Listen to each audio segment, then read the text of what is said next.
Meteorologist Brian Wolf here on Sunday, October 5th, and we are going to start a new series that we're going to do every Sunday evening where we do a deep dive into the upcoming week's weather and kind of show you behind the scenes kind of what we look at and some of the computer model data and then how we kind of break that down and tweak it as we go forward. So having said that, one of the ways in which I like to start is simply just um, the overall surface analysis, okay? And there's two different kinds of models that we typically like to use. One is the European model, another is the GFS model, and then actually there's a third that's called the HRRR or the high resolution model. And the benefit to that is if you get within 24 to 48 hours of a system, it being higher resolution, it can pick up more small scale features. And so when you're dealing with even wind forecast, high and low temperature forecast, especially QPF, quantitative precipitation forecast, it's a really good tool to use. So for right now, I'm just going to focus on the European model. That's what I like to look at. And so here on the European model, I'm actually going to slow this down. We're going to put it all the way back to the beginning, and I'm just going to let it play through. And is what you'll see is you'll see high pressures, you'll see low pressures, and you'll kind of see where scattered precipitation, rain and storms, and potentially eventually maybe snow as we get on through, the start of winter. And I like to just kind of take it in. So we're looking at the date up here. This is Thursday into Friday now.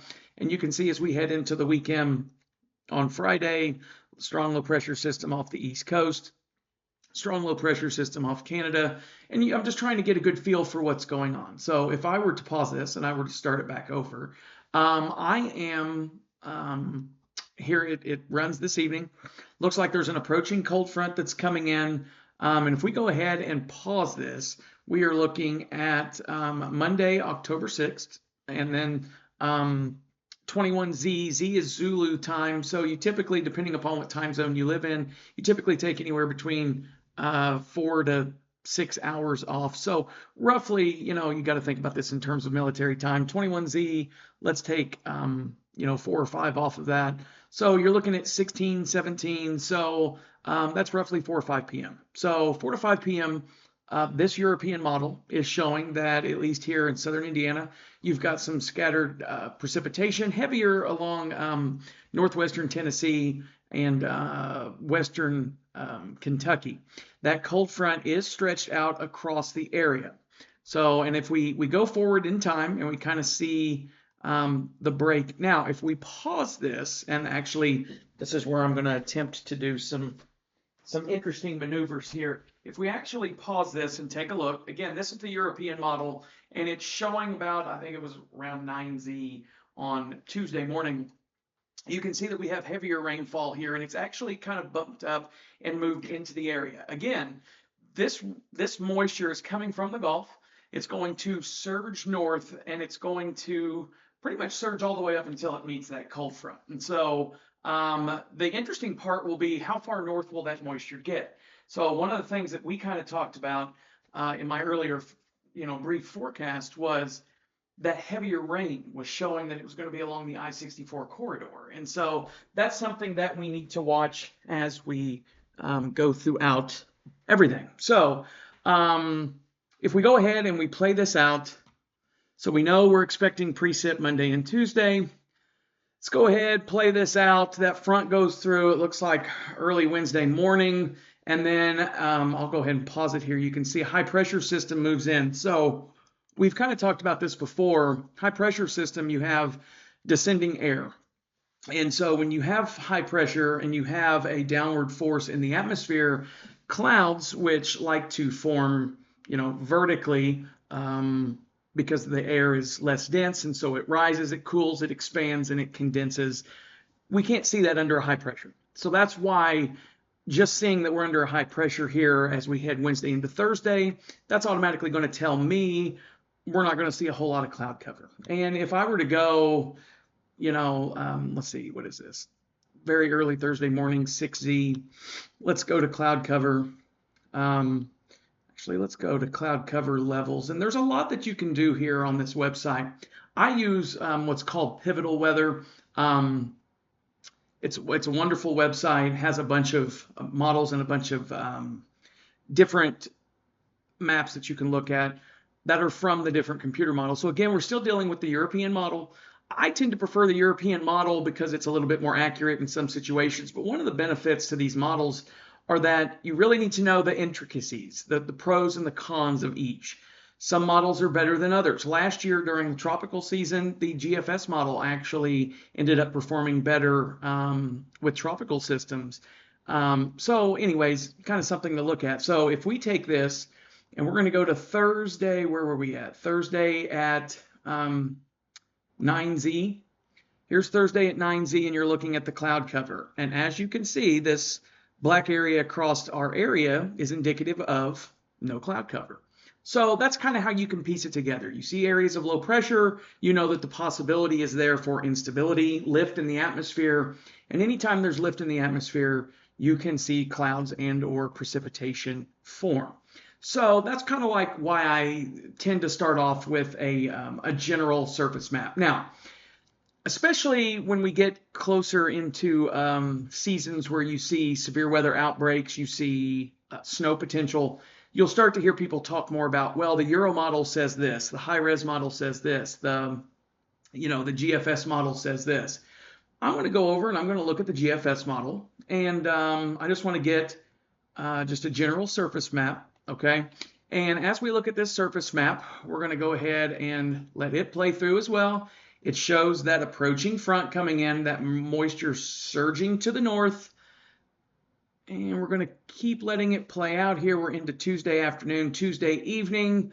There goes the front. You can see here's the high pressure system setting in, and then it goes throughout the day on Thursday and then on towards Friday. Not seeing a whole lot of anything precip wise for southern Indiana.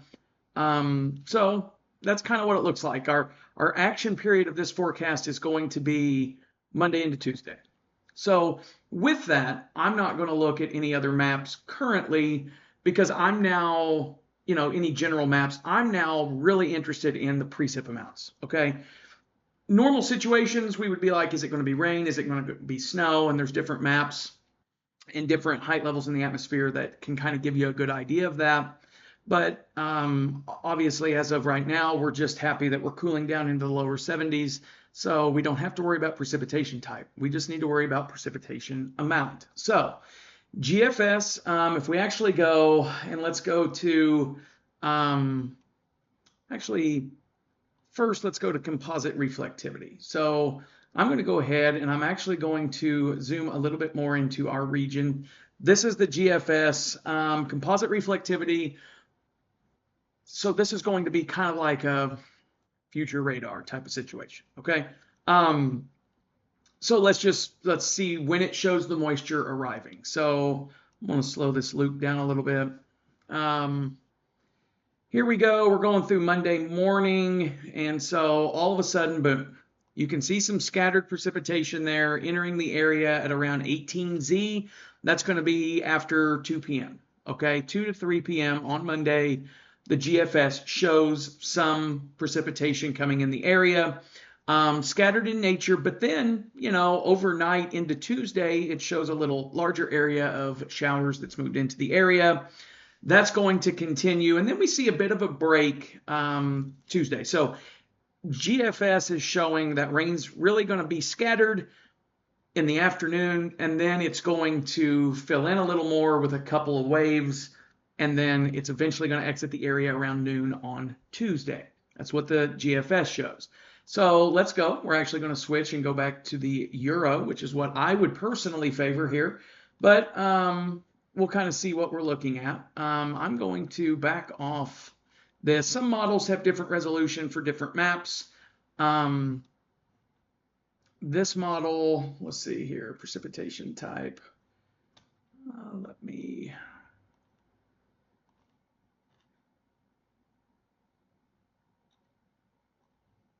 see here. This is a little close-up view.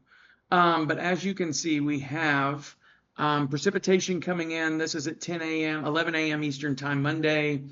You can see some scattered showers coming into the area. One wave coming through Monday evening. But then the Euro has a break. Okay, the European model has a bit of a break at about midnight. So as you get late into your day Monday, early into the day on Tuesday, a break. Then it's got a heavier wave of precipitation coming into the area. Now, and it's out of here by just afternoon on Tuesday. Now, is what you want to look at is you want to look at the models.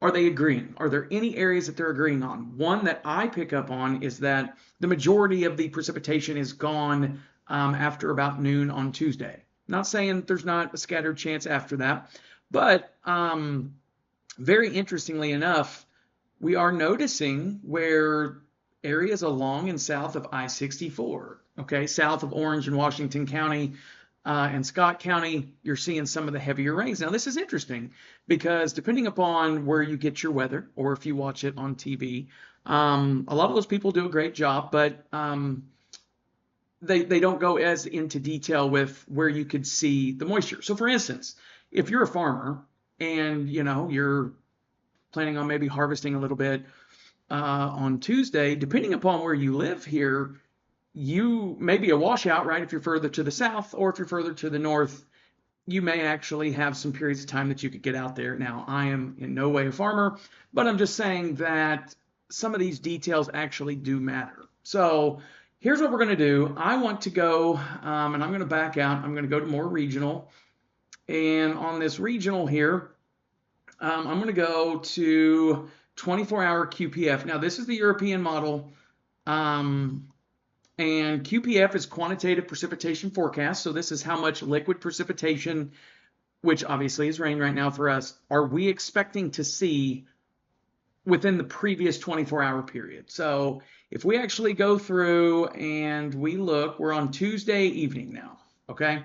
Now, this is where I'm going to try my little magic here where I can walk over to the map. All right, here's the important part. Again, I trust the European model more than most. However, I want you to notice we're looking at Indiana, we're looking at Kentucky, Tennessee. I want you to notice this very sharp cutoff for precipitation, literally right along I-64, essentially, okay? So is what this precipitation is this cutoff is showing us, for instance, northern Washington, northern Orange counties, it is showing anywhere, I mean, we're talking, if we look down here on the scale, you're looking at 1/4 of an inch of rain, okay? Travel to the southern part of those counties, even Du Bois County, so Du Bois, Orange, Washington County, you travel, I don't know, 10 miles directly to the south, and all of a sudden you are immediately looking at over an inch of precipitation, between 1 and 1.5 inches of precip. This is what the European model is showing. As you can see, details matter, and that's kind of why we like to look in on this and not leave it as a general forecast.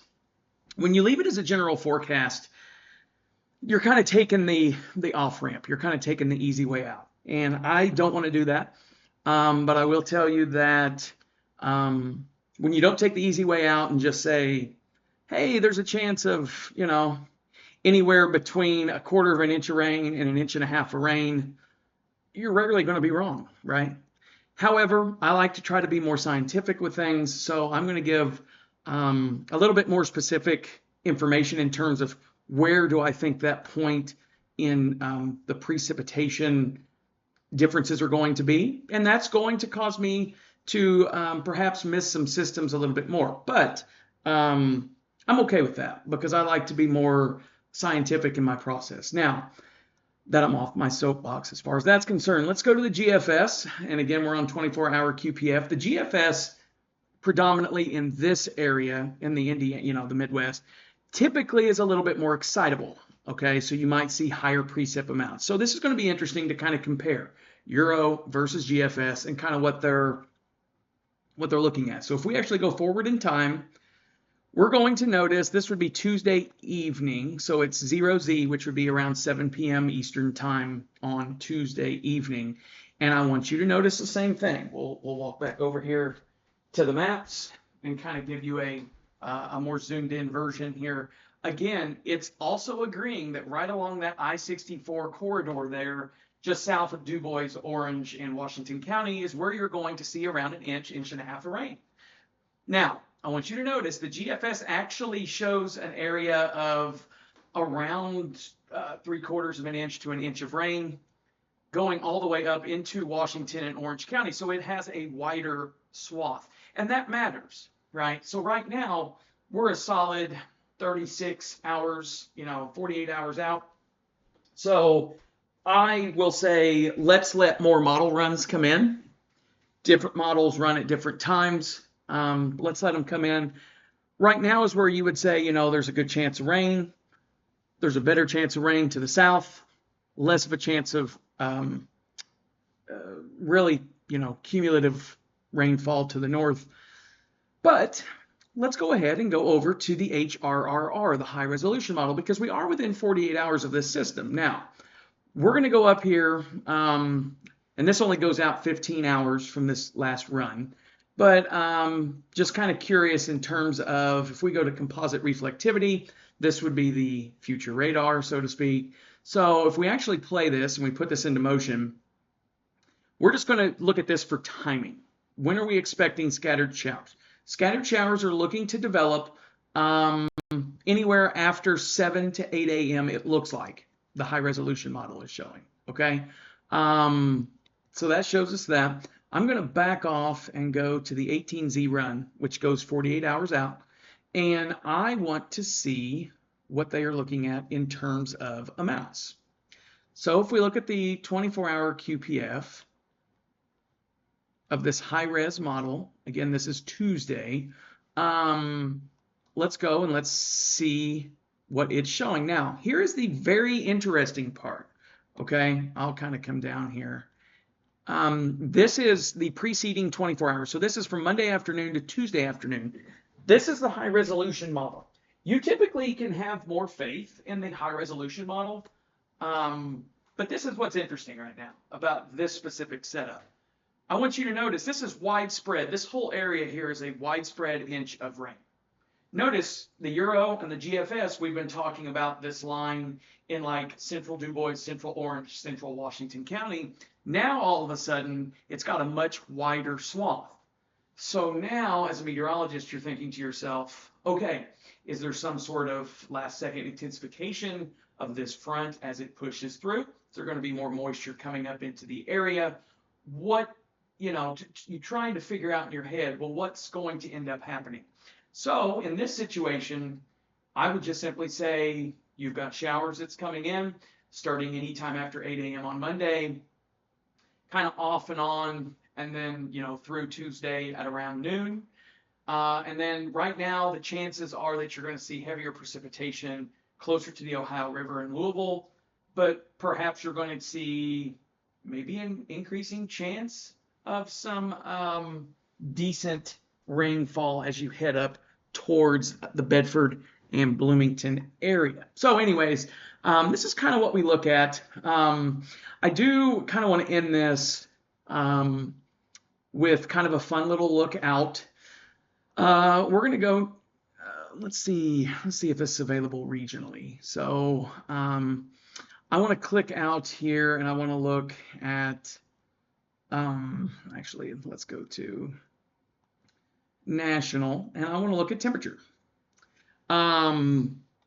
Because the GFS is one model that it will go out several days.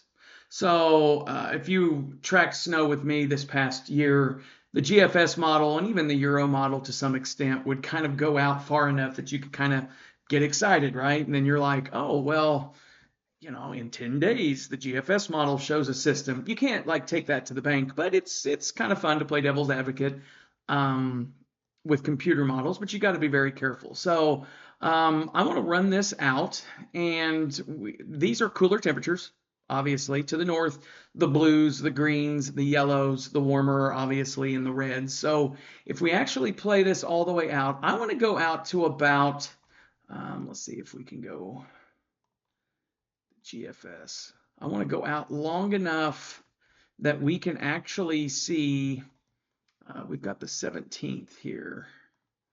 Let's go back to the Euro. Here, the Euro's going out that far right now. The 17th, why I want to see that is an interesting period of time. I want you to notice how much cold air is infiltrating off to the west, especially as we get towards the middle part of the month. Let's go 12Z, 18Z, highs in the lower 60s.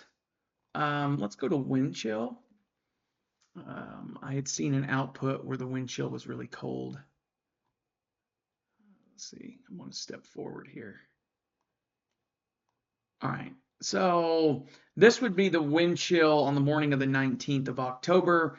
And I want you to see the wind chill in and around Indiana and northern Kentucky is in the mid to low 40s. So again, I definitely think we're going to see a pattern shift over the next couple of weeks. And I think this is like the first signs of things potentially changing. So that's kind of what we're looking at in terms of everything.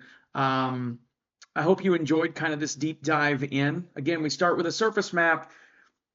There's a lot more that goes into it, but for what we're expecting this week, surface map picked up a potential for precipitation the first couple days of the week, Monday, Tuesday, and then kind of clear conditions after that. Not so worried about doing a deep dive into that. So that's why we just simply focused on the precip, where it's going to set up. Something interesting to watch. So you'll have to tune in to the forecast right here at Alto Weather and see if you can kind of pick out any changes that I've made in terms of, am I trusting the high resolution model where it's kind of widening that band of heavier precipitation amounts, or am I favoring more of that I-64 corridor into the south, seeing more precipitation? So these things matter, especially when dealing with outside careers and agriculture this time of year. So anyways, hopefully you enjoyed it, and we're going to be doing a lot more of this as time goes on. So I appreciate you watching, and have a good start to your week.